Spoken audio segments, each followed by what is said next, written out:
1977 में समंदर के अंदर दो बहुत अजीब आवाजें रिकॉर्ड हुई। इनकी फ्रीक्वेंसी बहुत कम जबकि एम्पलीट्यूड बहुत बड़ा था। इनको अमेरिका के एटमॉस्फेरिक एडमिनिस्ट्रेशन के रडार ने रिकॉर्ड किया था, लेकिन हैरानी की बात यह है कि यही सेम आवाजें 5000 किलोमीटर दूर दूसरे रडार्स में भी रिकॉर्ड हुई। कैलकुलेशंस के बाद इन आवाज़ों की लोकेशन का अंदाज़ा लगाया गया तो मालूम पड़ा कि ये साउथ पैसिफिक ओशन के एक इंतहाई रिमोट एरिया में समंदर के अंदर जनरेट हुई थी। उस वक्त इन आवाज़ों को ब्लूप का नाम दिया गया और इन पर रिसर्च शुरू कर दी गई कि आखिर ये खौफनाक आवाज़ें किस चीज़ की थीं।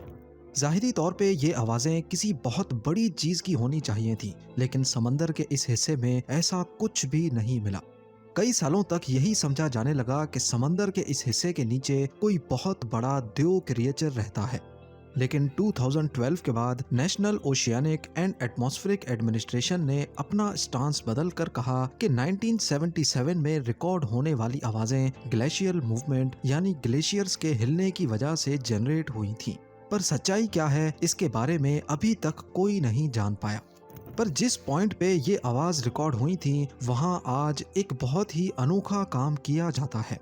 साउथ पैसिफिक ओशन के ठीक इस पॉइंट पर समंदर का वो हिस्सा मौजूद है जिसकी चारों साइड्स पर हजारों मील तक जमीन का कोई भी हिस्सा नहीं है। इसको ओशियानिक पोल के साथ साथ पॉइंट नीमो भी कहते हैं। यहाँ से जमीन का करीबी टुकड़ा तकरीबन 2688 किलोमीटर दूर है और ये करीबी टुकड़ा भी किसी काम का नहीं, क्योंकि ये साउथ पोल यानी एंटार्कटिका है। पॉइंट नीमो से करीबी आबादी वाला लैंड मास चिली का साहिली हिस्सा है जो 3334 किलोमीटर, जबकि दूसरी साइड पे न्यूजीलैंड है जो 4700 किलोमीटर दूर है। यही वजह है कि पॉइंट नीमो को दुनिया का सबसे वीरान और बयाबान हिस्सा तस्वुर किया जाता है। इतना वीरान कि यहाँ सबसे करीबी ह्यूमंस जमीन पे नहीं बल्कि हैरत अंगेज तौर पे इंटरनेशनल स्पेस स्टेशन में बैठे एस्ट्रोनॉट्स हैं, जो दिन में एक या कभी दो मर्तबा पॉइंट नीमो के 400 किलोमीटर ऊपर से गुजरता है। दुनिया से कटे रहने के बावजूद भी पॉइंट नीमो बेमकसद नहीं है। समंदर के इस हिस्से के नीचे इंसानों की वो इन्वेंशंस दबी हैं जिसके लिए कभी पैसा दरिया की तरह बहाया जाता था। जी हाँ, पॉइंट नीमो कब्रिस्तान है टूटी हुई सैटेलाइट्स, स्पेस क्राफ्ट्स और रॉकेट्स के टुकड़ों का। पर सवाल ये उठता है कि पॉइंट नीमो डिस्कवर होने से पहले सैटेलाइट्स को कहाँ गिराया जाता था, इनको गिराने की ज़रूरत ही क्यों पेश आती है, और सबसे बढ़कर सैटेलाइट्स को ठीक पॉइंट नीमो तक लाया कैसे जाता है। 22 करोड़ स्क्वायर किलोमीटर्स के एरिया पर फैला हुआ है। ये इतना बड़ा एरिया है कि इसमें दुनिया का सबसे बड़ा मुल्क रशिया भी फिट आ सकता है, और उसके बावजूद भी इतनी जगह बच जाएगी कि इजिप्ट जैसी 5 कंट्रीज फिट आ सकें। पर इन 22 करोड़ स्क्वायर किलोमीटर में इंसानों की कोई आबादी नहीं बसती। इंसान तो इंसान, यहाँ पानी के नीचे भी बहुत सारे सी क्रिएचर्स जिंदा नहीं रह सकते। रिसर्चर्स का मानना है कि यहाँ की कंडीशंस बहुत चैलेंजिंग हैं, जिसमें सी लाइफ के लिए जिंदा रहना मुश्किल हो सकता है। पॉइंट नीमो साउथ पैसिफिक ओशन के एक बहुत ही रिमोट और डीप एरिया में लोकेटेड है, जहाँ पानी का टेम्परेचर ठंडा होता है और न्यूट्रिएंट्स ना होने के बराबर। पॉइंट नीमो एक ऐसी जगह पर है जहां ओशियानिक करंट्स की वजह से यानी पानी के तेज बहाव की वजह से न्यूट्रिएंट्स की कमी होती है।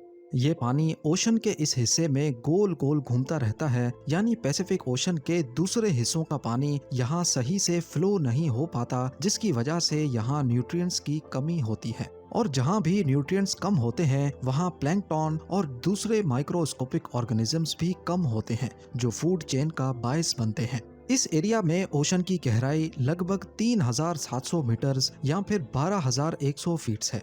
इतनी गहराई तक सनलाइट का पहुंचना नामुमकिन है, इसलिए यहाँ फोटोसिंथेसिस भी नहीं हो सकती। यानी कोई सी लाइफ होती भी है तो वो डीप सी ऑर्गेनिजम्स जैसे स्क्विड्स, बायोलुमिनेसेंट फिश और दूसरे डीप सी क्रिएचर्स हो सकते हैं जो एक्सट्रीम कंडीशंस में सरवाइव कर सकें। 1992 में पहली बार एक कैनेडियन इंजीनियर ने पॉइंट नीमो को मुख्तलिफ मैथमेटिकल कैलकुलेशंस करके डिस्कवर किया। ये जगह इतनी रिमोट है कि जिसने इस पॉइंट को डिस्कवर किया आज तक वो खुद भी यहाँ नहीं गया। 9 सालों के बाद 2001 में पहली बार इसको रशियन स्पेस एजेंसी की तरफ से इस्तेमाल किया गया।